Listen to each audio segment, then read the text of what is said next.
Well, hello Internet, and welcome to my Nike Apple Watch 2 review. In this video, I'm gonna try to provide a pretty complete review of the new Apple Watch 2, specifically the Nike version of it. I'm gonna cover how accurate it is in regards to GPS, treadmill running, which almost everybody ignores, and also specifically with the heart rate monitor. On top of that, I'm also going to go over and review 6 applications that actually run on the phone, as well as 9 applications that run on the telephone, and 2 that allow you to sync all of your runs between multiple different services. But before I continue, I'd like to provide some perspective in regards to what type of athlete I am in regards to how I run. As you can see in the lower right hand corner, I run a lot. Over the last 2.5 years, I've put in over 4,500 miles worth of running, but you can also see that I am not some super athlete in regards to my average pace over that period of time was roughly 10 minutes per mile. So I run long and slow and a lot of trails and a lot of hills and things like that, because I live in Pittsburgh, Pennsylvania, and there's hills and trails and things like that everywhere, and that's what I prefer to do rather than getting on a track and running really fast. That's just not what I do. So I think what I'm going to do here is try to provide perspective for the normal athlete, not ultra runners or people like that, but also a serious runner, because that's what I am. So first off, you may ask, well, how accurate is the GPS? The GPS is extremely accurate, and here is the watch just to prove that I have it. And it's going to be off by what I did was I based it off of, had to actually get up and get it, this TomTom Runner, which is a runner cardio, which is actually a good watch for a beginner. It has some problems, but I'll get into that in a second. And also a Garmin 620 using a heart rate monitor as well as a foot pod. So these are going to be based off of mainly the Garmin in regards to the GPS. And how much is it off in comparison to the Garmin? It's off, based off the Garmin, by about 0.01 to 0.02%. Now, I'm not running in the city, so maybe that causes some issues, but I can say based off of where I run, the GPS is off by that much, which is, in my consideration, basically nothing. In regards to treadmill running, I compared it to a Garmin 620 with a foot pod, and it gets almost exactly the same, which is absolutely amazing because there's no foot pod with the Apple Watch. And with the foot pod, it gets, on average, I would guess it's off by about 3 to 5%. Which is almost exactly the same as the Garmin. This thing is terrible. This actually gets about 20% off if you're during a long run. So that's just a comparison in regards to that. In regards to the heart rate monitor versus a chest heart rate monitor, this is wrist-based, obviously. The only real issue, it's fairly accurate over the average. I would say it's off by about 2% in comparison to a chest-based heart rate monitor, but it does have spikes occasionally, which can be off by as much as 5 to 6%. But like I said, the average is pretty much spot on, so it doesn't really bother me. It's not as accurate as a chest-based heart rate monitor, but it is as accurate as any other wrist-based monitor that I have tested. So that's a rundown in regards to how those 3 things function, and now I'm going to jump in and show you 6 applications on the watch itself.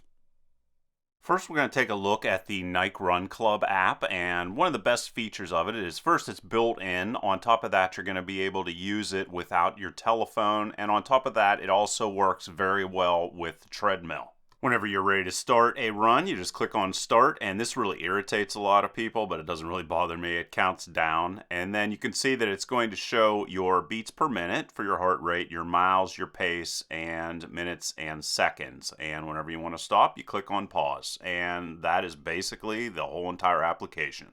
In regards to settings, you're going to be able to mark it as indoor for treadmill, which works great. Auto pause, all metrics, and voiceover, which is going to tell you each time you ran a mile. And there is all the other different types of information you have for the Nike Run Club app. And of course, you can tell it whenever you want to run next time.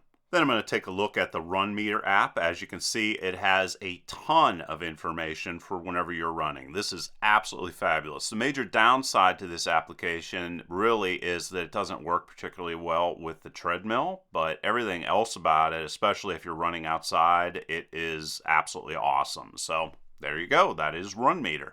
Now I'll take a look at Runtastic. As you can see, I have a lot of problems with this app. I don't understand why. It has trouble connecting to my telephone and a couple other different things, but you can see right here, this is basically your option. Just start running, and it requires a telephone. It doesn't work with just the watch like the Nike as well as Runkeeper does. Oh, there it is. And here is Runkeeper. Like I said, Runkeeper is going to work with just your watch, which is great. You can see here the different options you have. The interface isn't very fancy. This is the free version of Runkeeper, by the way, and you can go in here and just check a couple little different things, whether you have the phone or the watch itself, and you can also see it has max heart rate, and you can also set target paces, which is kind of useful. You're also going to be able to set your max heart rate. This guy, by the way, just want to mention it again, works really well on a treadmill for some reason. This and the Nike work great on the treadmill. And the major downside is that it doesn't provide you a lot of information like some of the other guys do in regards to the information. Like, it does provide heart rate and current pace and the time as well as the distance. But other than that, that's basically it. But it's still a very, very good app. And now I'll take a look at Map My Run. Again, a very basic watch application. I don't particularly like this, even though the main application on the iPhone is great. You can just come in here. As you can see right here, here's some issues in regards to working with the watch interface. See, not working very well. So there's a downside to the Apple Watch. And you can see that it's not really doing anything other than allowing me to start. And there's the data that shows while you're running. And finally, I'll take a look at iSmooth Run. This guy isn't particularly wonderful. This is the paid version also. With this, you actually have to start your run using your phone, and it's kind of limited in regards to what it shows you. So just wanted to show you that. And now I'm going to take a look at the applications and how they work. Okay, so you saw the actual watch applications, and now I'm going to show you what it looks like on the iPhone versions. And I'm going to show you a couple more than what I just showed you. So there's the Nike Run Club, and as you're going to see, it is kind of spotty in regards to the type of information it gives you. You can see right here, I'm just going to use this. I tested all these applications all in one day. I basically ran 1 mile with each one of them. And you can see right there, I have the map. It's going to have the average pace, as you can see. It's going to have the duration of the run, calories. Sometimes you get elevation gains, sometimes you don't. Sometimes you get heart rate, sometimes you don't, and Nike Fuel, which I don't care about. And there's that. I can go in here, you can see the pace and how that works out for you, and that information, as well as your splits. I only ran 1 mile, so it's going to just have one of them, and that's it. So that is a comparison of exactly what you get with the Nike Run app. And I'm just going to jump through here and you can compare them. You're going to see here, now I just want to make this clear. The Nike app, one great thing about it is you can run with it without the phone with you, and Runkeeper also provides that capability at this time. Over time, all of them are going to get in line and work without the need for the telephone, but that's where they are right now. This guy right here, and I also want to talk about the price. The Nike Run Club is going to be $0, comes with the watch, and this guy, which is called the Run Meter, it costs $9.99. Yes, $9.99, and that's a one-time payment. You never pay anything ever again. And you can see all of the information that this guy provides. Provides a lot of information. Let's come in here, jump out of that, and let's go to history, provide me some information. There it is, now it loaded. All right, you can see on this, all the different ways you can export it. You can export it to pretty much anything. You can see Strava, MyFitnessPal, You can also export it to things like Smash Run, which are really popular, by just sending an email with a GPX file on it. Let's cancel that. Come down here, you can see that it monitored the weather, the map. You're going to see the pace, the elevation, the calories, as well as the additional pace information. So you can see there's a lot of information that was secured through the Run Meter, which I like a lot. And even more information gets passed over to Strava and to Smash Run. Now we'll look at Runtastic, which I'm not a huge fan of. However, this is the free version of Runtastic. I didn't want to spend any more money on it. The full version of Runtastic goes for about $15 for 3 months, and I just didn't do that. So this is the free version, and the paid version will have a little bit more in regards to features. And basically we can come in here and we can look up history, and there's a run. I actually ran it. I had some trouble with it, so I actually ran with it for 2 miles just to check a whole bunch of different things. You can see here average pace, average speed, max speed, average steps. A little bit cleaner, a little bit nicer. No elevation, no heart rate, none of that information. But like I said, this is the free version of it. And if you want to pay for it, you can see what other additional functionality there is. Then we have Runkeeper, and Runkeeper, remember, works with just your watch. You don't need the ability to take your telephone with you, which is kind of good. You can see right here as I flush through all of the information. Let's come down here to activities, and we'll just pick one of these guys. That's not giving me any information. Let's go to this other one here. I believe this one has a little bit more information. Yeah, you can see right here. Again, this is not the paid version of Runkeeper, which runs $9.99 a month. Very expensive. This is the free version, and you can see it has splits. Still, the free version's pretty good. You can see it has splits, and it also has some additional charts. Nice charts. Pace, elevation, steps, heart rate, good stuff, and your shoes.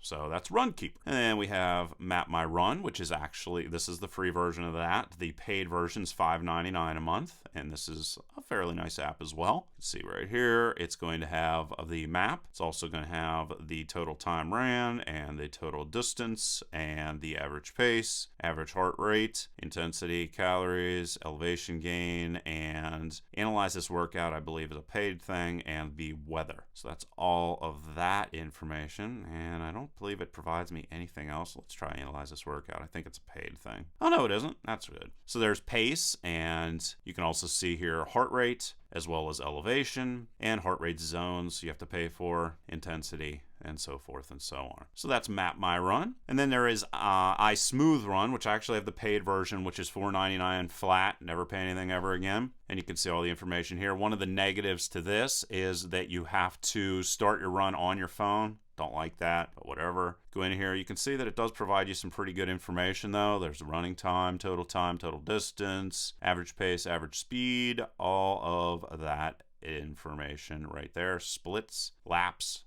best efforts, and does it give me anything else? Nope, I guess that's basically it. It's just going to provide you a bunch of text, and this is the paid version of this guy, just so you know. But it's also going to make it very easy for you to export. You're going to be able to put in all these different guys, hit export, and it's going to export. That's something that most of them do not allow you to do. And there's ways around that, though. I'm going to show you how to sync them so that you can use pretty much any of these different apps and have them sync. But the guy that I had the least number of problems with in regards to submitting is this guy once again, which is Runmeter. It exports very, very well. The Nike also terrible at exporting, and so forth and so on. But since I brought it up, and we can also look at some other different things. Here's Strava and how it is going to work for us. And you can see here the run that I did with Strava. What I normally do is use Runmeter and then an export to Strava and smash my run. And then you get all these nice charts and all these additional things that look really nice, and the watch app looks really good. So there's Strava. And Strava is going to be coming out with a GPS-enabled application very, very soon. Endomondo is actually pretty okay. Let's go in here and look at that. And history. You can see all the different runs I have here. And let's just say on open one, you can see right there is a map. There's all kinds of information in regards to distance, duration, max pace, So pretty okay. Heart rate zone it doesn't have. You have to pay for that, and so forth and so on. And then you have Smash Run. If you want to follow me, by the way, on Smash Run, I follow back everybody, and I love the challenge. So I'll give you a push, you give me a push in regards to that. And you can see here Smash Run over here on the right side of my screen. And there is all the statistics, and it just provides a ton of information. I actually like this a little bit better than Strava, but Smash Run's not quite as good in regards to sharing. Then whenever it comes to syncing all of these different guys together, I use two of these guys. I actually don't use them. I use Runmeter, which does a great job of exporting to Strava and Smash Run. But if you don't have that app, then you're probably going to want to use something like Fitness Syncer, which is free, and this is actually a website. And what you can do is just click on account, and it's going to allow you to define sources as well as destinations for information. So a source I'm using here, for example, is Runkeeper, Smash Run, and Strava. So if anything goes to those guys, then Strava and Runkeeper are going to be automatically updated. So that's going to be really good. And if that doesn't work for you, there is another syncing application called Taprick, and this is actually the website once again. And you can go in here and you can just plug in everything that you want to be synced. So you can see I have Runkeeper, Strava, Smash Run, and Endomondo. I normally don't use all of these. I just did it because I wanted to test all these applications. You hit this guy right here, and everything syncs for you. So there is a rundown of the Nike Apple Watch 2, and basically just wanted to provide a little bit of feedback in regards to what is good and what is bad, especially in comparison to other alternatives such as what are provided by Garmin and TomTom and Sun2 and all those. And I'm not being sponsored by absolutely anything you saw here in this video, so just so you know, it's just my opinion. Basically, the bad things about this in comparison to like a Garmin application is it is hard to set up a training program in a Apple Watch like you would have with Garmin. Garmin's going to alert you whenever you're supposed to slow down, change pace, do things like that. The Apple Watch at this point in time, at least I haven't found anything that does that to the level of a Garmin watch. You can put training plans in here, but they're not quite as good as what you're going to get with a Garmin. So that's a kind of a bad thing. You know, I think you're going to see a lot more applications come out here over the next couple months though, and they should probably address that. So there are training plans available with these different applications. They're just not quite as good as Garmin. Another thing, watch is kind of a pain to work with the screen if it gets wet. So that's another negative thing. It's kind of hard to always hit the button or for it to register. So that's definitely another negative. And another negative I would say is the 5 to 6% inaccurate spikes in the heart rate.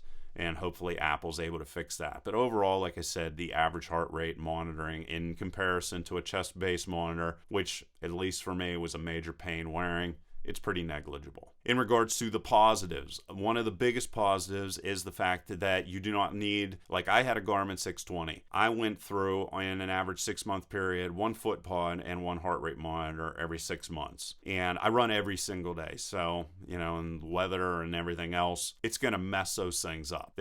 For me, I mean, a normal person, it might last them 2 years. But for me, if I wore them for 6 months, they would break. And that's $70 every single time one of them breaks. And I just kind of got tired of the constant spending money on fixing these devices.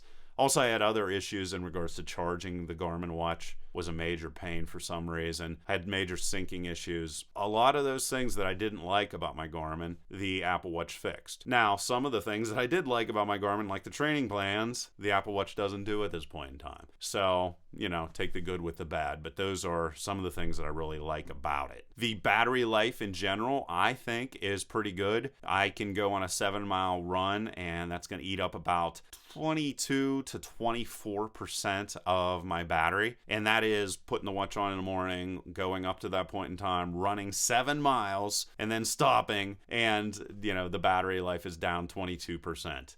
To me, that's good battery life, especially in comparison to my Garmin 620, which was nowhere near as good as that. Now the 630, which has come out and other ones, supposedly their battery life is better. I'm comparing it to a device that's a 1.5 years old, which was terrible, was nowhere near the battery life I get out of this watch. So like I said, I haven't been able to compare it to a updated brand new Garmin 630 or something, but in my comparisons to my 1.5 years old product, the battery life on this is superior. And finally, the fact that you can use applications. There's applications that I just showed you here. I tested a whole bunch of other ones. I didn't show you them to you because they just really weren't even up to the standards of what you did say. But there's going to be more applications coming out, and there's going to be better applications coming out. And that's just something you can't get with any other type of sport watch. So there's my opinion on the Nike Apple Watch 2. Hopefully that helps somebody out there. I know that a lot of the things I brought up in this video weren't brought up anywhere else, and I was,